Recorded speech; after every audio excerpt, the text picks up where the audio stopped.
నగదు రహిత లావాదేవీలు పెరగడంతో ఇప్పుడంతా స్మార్ట్ ఫోన్లనే ఎక్కువగా ఉపయోగిస్తున్నారు. బ్యాంక్ లావాదేవీలన్నీ ఫోన్లలోనే జరుగుతుండటంతో హ్యాకర్లు కూడా వీటిపై నజరు పెట్టారు.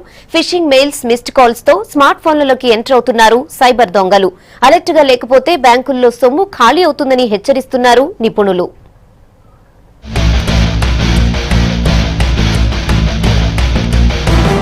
స్మార్ట్ ఫోన్ యూసేజ్ లో సేఫ్టీ ప్రికాషన్స్ తీసుకోకపోతే ముప్పు తప్పదంటున్నారు సైబర్ నిపుణులు.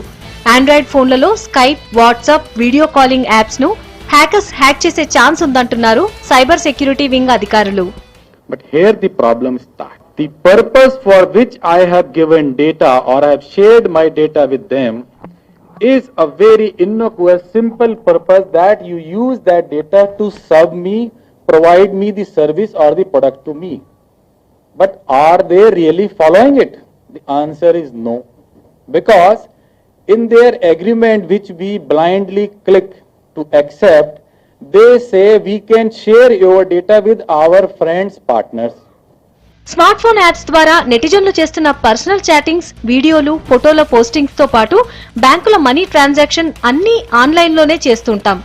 ఇప్పటికే హై సెక్యూరిటీ సైట్లను కూడా హ్యాక్ చేసిన హ్యాకర్లు ఎంతో సింపుల్ గా మన స్మార్ట్ ఫోన్ల డేటాని దోచేస్తున్నారు. ఆండ్రాయిడ్ ప్లే స్టోర్ నుంచి డౌన్లోడ్ చేసుకుంటున్న చాలా యాప్స్ లో ఫ్రీ కంటెంట్ తీసుకోవాలంటే యాడ్స్ ని అనుమతించాలి. ఇలాంటి యాప్స్ ను మనం ఒప్పుకుంటే ఆ ఫోన్ లో డేటా అంతా హ్యాకర్ల చేతిలోకి వెళ్లినట్లే. దీంతో పాటు జెండర్, ఏజ్, లొకేషన్, మనం ఎక్కువ ఎలాంటి సైట్లను చూస్తున్నామో కూడా సైబర్ దొంగలు స్మార్ట్ ఫోన్ హ్యాకింగ్ ద్వారా క్షణాల్లో తెలుసుకుంటారు. దీంతో పాటు అన్నోన్ సోర్సెస్ నుంచి యాప్స్ డౌన్లోడ్ చేసుకుంటే risk తప్పదంటున్నారు. To get the confidential data of the customer like user ID, password, card details, they will use multiple tactics to collect this data. That is, there is something called phishing, smishing. And in order to safeguard customer from such frauds, we normally suggest the customer to change the passwords regularly. Most of the cases what we have seen, out of ignorance, most of the customer, they keep card and PIN number together. That is very dangerous combination. కొన్ని corporate సంస్థల official sites కు ఏమాత్రం తీసిపోని విధంగా తయారు చేసిన duplicate సైట్లను open చేసి హ్యాకర్లకు secrets అందిస్తున్నామంటున్నారు cyber నిపుణులు. Hack చేసిన డేటా ఆధారంగా మొబైల్ ఫోన్ ను పూర్తిగా తమ అధీనంలోకి తీసుకుని యూజ్ చేస్తున్నారని హెచ్చరిస్తున్నారు సైబర్ వింగ్ అధికారులు.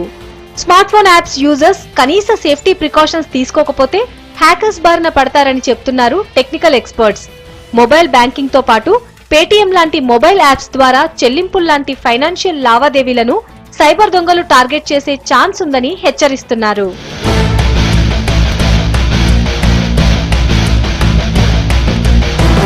పెద్ద నోట్ల రద్దుతో గత నెల రోజులుగా స్మార్ట్ ఫోన్లలో పెరిగిన మొబైల్ బ్యాంకింగ్, నెట్ బ్యాంకింగ్లను సైబర్ దొంగలు టార్గెట్ చేసే ఛాన్స్ ఉందంటున్న పోలీసులు కనీస సేఫ్టీ ప్రికాషన్స్ తీసుకోవాలని సూచిస్తున్నారు.